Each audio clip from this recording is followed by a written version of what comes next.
बाप बेटी नदी पार कर रहे हैं, बेटी ने बाप का हाथ पकड़ रखा है। अचानक बेटी ने कहा, पापा आप मेरा हाथ पकड़ लो।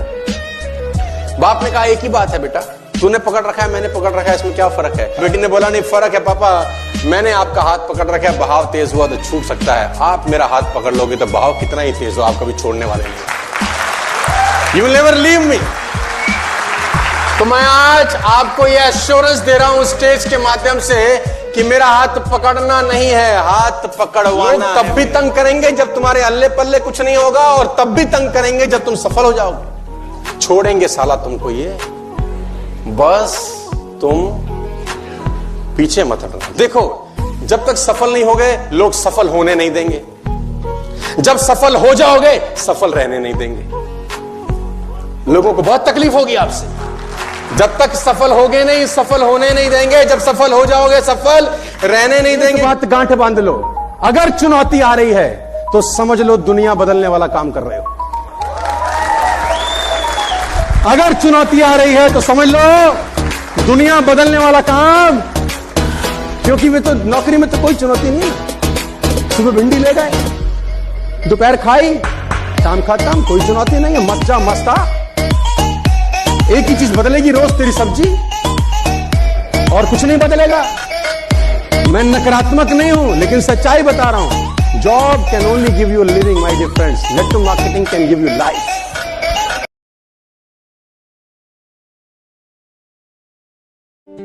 ये तो बस एक चिंगारी है, आग लगाना बाकी है।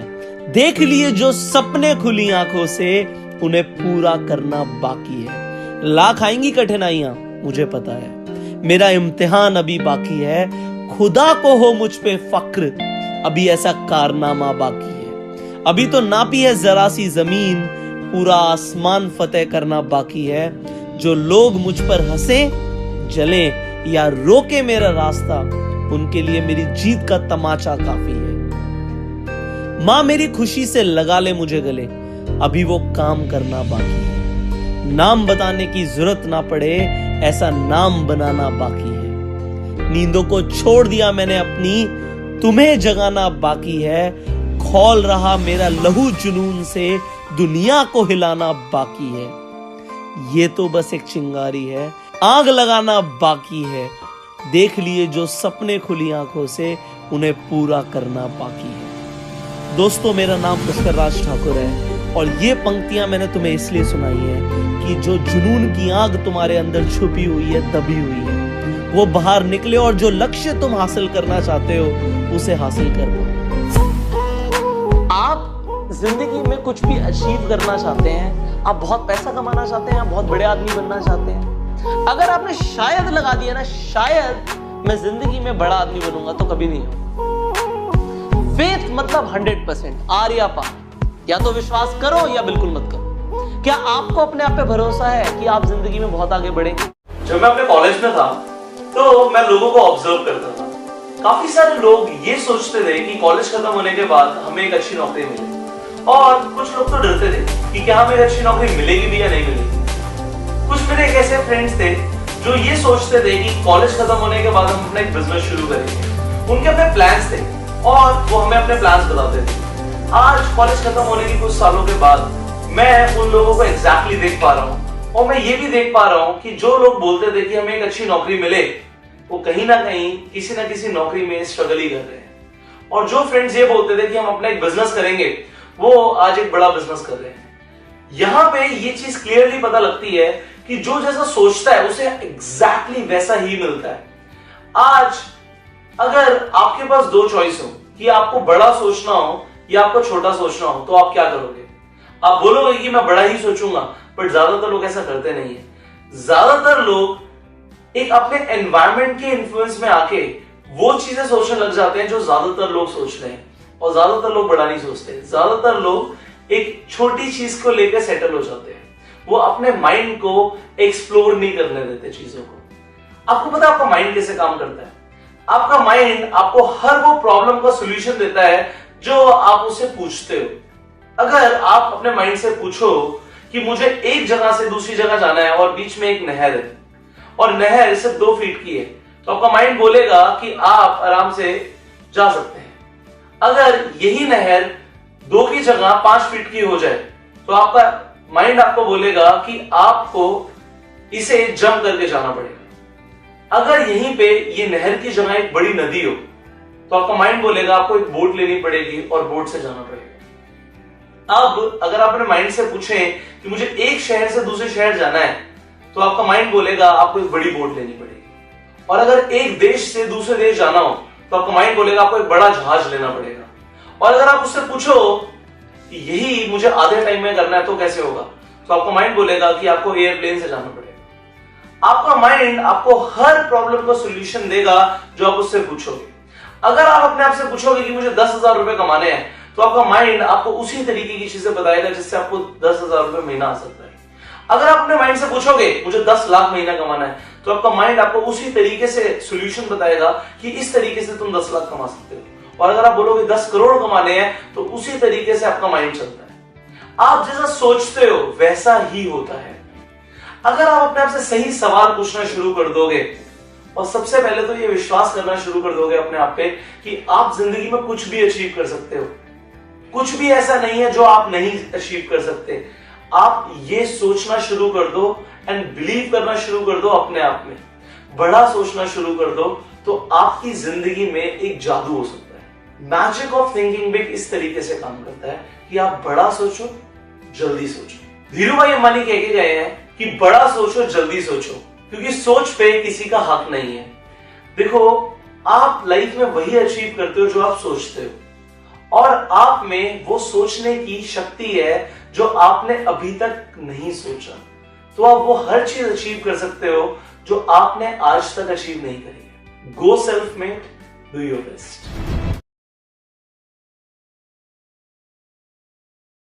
जब प्रॉब्लम पे ध्यान लगाओगे ना तो गोल दिखना बंद हो जाएगा और जब गोल पे ध्यान लगाओगे तो प्रॉब्लम दिखनी बंद हो जाएगी। आदमी जिंदगी में उतना ही बड़ा कर सकता है जितना बड़ा सोच सकता है। हिम्मत चाहिए, हिम्मत। बड़ा करने के लिए हिम्मत नहीं चाहिए, पहले बड़ा सोचने के लिए चाहिए। अगर जिंदगी में सफल होना चाहते हो तो सफल लोगों की भीड़ में खड़े हो जाओ, वो धक्का मार मार के आपको सफल बना देंगे। दोष नहीं लगाना है, बहाना नहीं बनाना है। आज से क्या करना है? भगवत गीता पढ़ना और पढ़ाना है। किसी के पास पेन है ढक्कन वाला?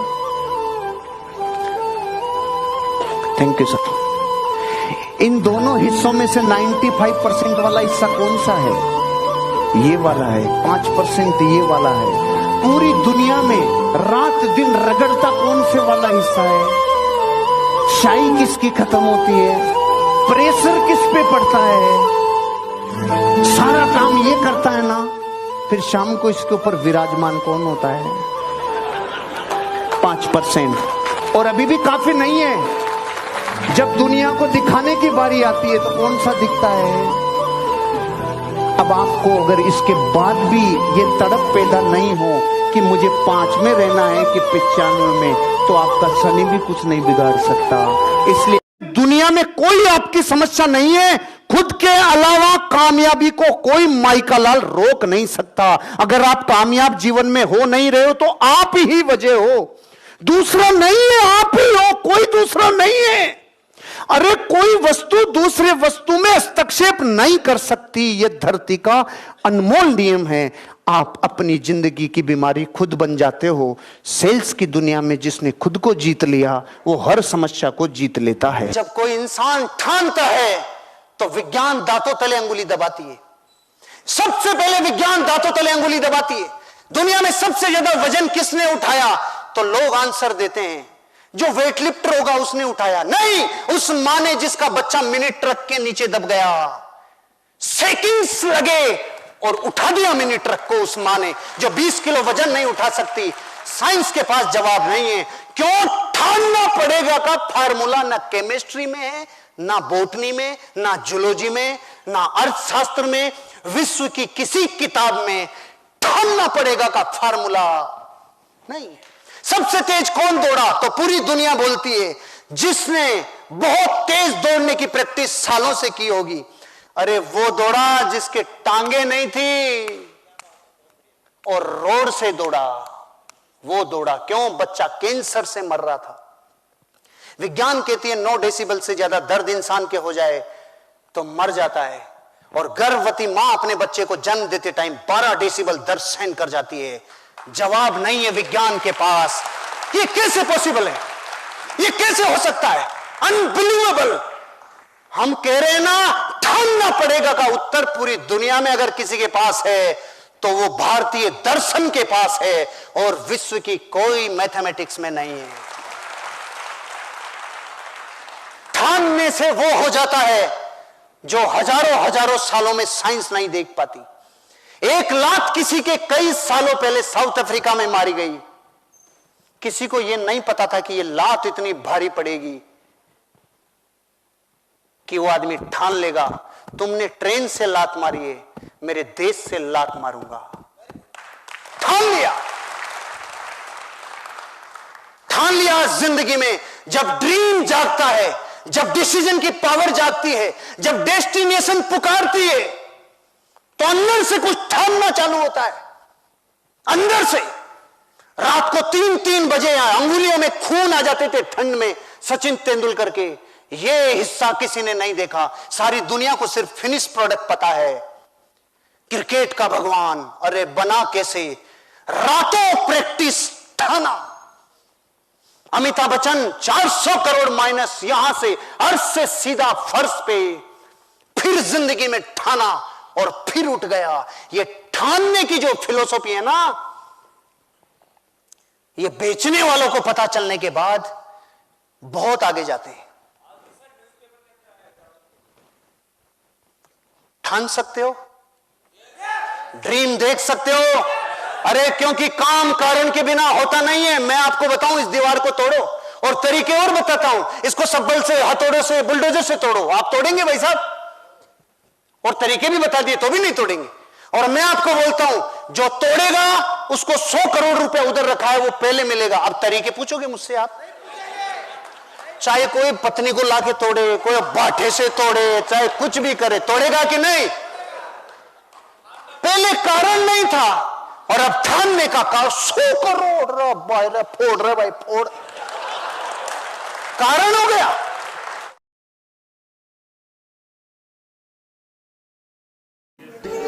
मतलब कि लोग आकर के आपको एडवाइस देते हैं कि तू कर सकता है, नहीं कर सकती। उनको एबीसीडी भी नहीं पता उस फील्ड के बारे में जिस फील्ड में आप जा रहे हो, और आप चलना बंद कर देते हो। तो आप बेवकूफ नहीं हो। एक बेवकूफ और समझदार इंसान में क्या फर्क है कि वो एडवाइस लेगा किससे? जो उस फील्ड में एक्सपर्ट है। फॉलो करेगा किसको? जो उस फील्ड में एक्सपर्ट है। कि भाई मुझे नहीं पता ये कैसे करना है, सिखाओ मुझे। आपको पता है, आपने वो किया हुआ है जो मैं करना चाहता हूं। Teach me how to do, explain it to me. This is a sign of.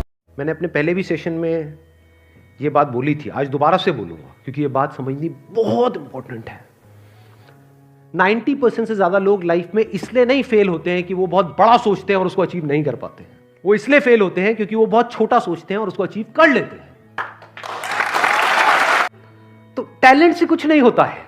For example, आपको एक कमाल का क्रिकेटर बनना है, एक सक्सेसफुल क्रिकेटर बनना है, तो उसके लिए क्या चाहिए? टैलेंट चाहिए। और टैलेंट मतलब क्या? या बॉल को सही से हिट करना आना चाहिए।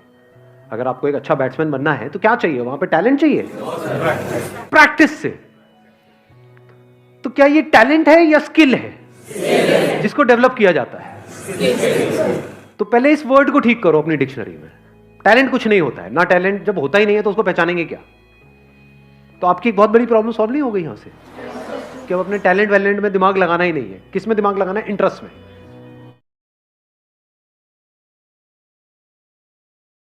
I'm really sorry to say this, but you will never win. I'm not kidding you. I'm damn serious right now. You're never going to win it. You're never going to make it big in life. आपको समझ में आ रहा है ऐसा हो क्यों रहा है? Because you're not willing to change. Because you're not willing to learn. Because you're not willing to get information. Because you're not willing to bring about a change that you require in your life. एक question है मेरा आपसे। ये जो मेरे पीछे दीवार है, अगर इस दीवार को मैं बार बार धक्का देता रहूंगा, तो क्या ये दीवार हिलेगी? पूरे दिन भी लगा दूंगा, पूरे हफ्ता भी लगा दूंगा, तो भी ये दीवार हिलने नहीं वाली है कि नहीं? क्योंकि आपको पता है ये एक्शन से रिजल्ट्स नहीं आने वाले। मगर आपको पता है आप लाइफ में भी यही काम कर रहे हो, यही गलती कर रहे हो। आप सेम एक्शंस करते चले जा रहे हो एंड एक्सपेक्ट करते हो कि डिफरेंट रिजल्ट्स आए, ऐसा कभी भी नहीं होने वाला। To get different results you need to do something different. तो फिगर आउट करो कि आपको सक्सेस पाने के लिए किस चीज की अभी बहुत ज्यादा जरूरत है। नए एक्शंस लो, नई चीजें सीखो, उन चीजों को इंप्लीमेंट करो एंड रिजल्ट्स आपके पास खुद ब खुद आएंगे। दीवार को धक्का मत दो, नई चीजें सीखो, नए एक्शंस करो। Best of luck. सेल्स में सेलिंग नहीं करनी है, रेकमेंड करना है। अब रेकमेंड कैसे करा जाता है? आपने ध्यान से देखा, जब भी कोई पेशेंट एक डॉक्टर के पास जाता है, डॉक्टर बहुत आराम से बैठ के पेशेंट की प्रॉब्लम सुनता है एंड उसके बाद उसको रेकमेंड करता है कि कौन सी दवाई लेनी है। And the similar thing has to happen whenever you are trying to sell something. आराम से सुनो, जो आपका कस्टमर है उसको क्या रिक्वायरमेंट है, वो क्या चाहता है, एंड उसके बाद उसको रेकमेंड करो। रेकमेंड करने के लिए जो दूसरी कंडीशन है, जो मैंडेटरी है, वो ये कि आपका खुद का पर्सनल प्रोफाइल भी आपको बढ़ाना पड़ेगा। जैसे जैसे आपका पर्सनल प्रोफाइल बढ़ेगा, लोग आपकी बात सुनना चाहेंगे और उसके बाद आप रेकमेंड कर पाओगे। तो आप भी ये करो, ज्यादा कंटेंट डालो सोशल मीडिया के ऊपर, अपनी क्रेडिबिलिटी बढ़ाओ एंड उसके बाद रेकमेंड करो, सेल नहीं।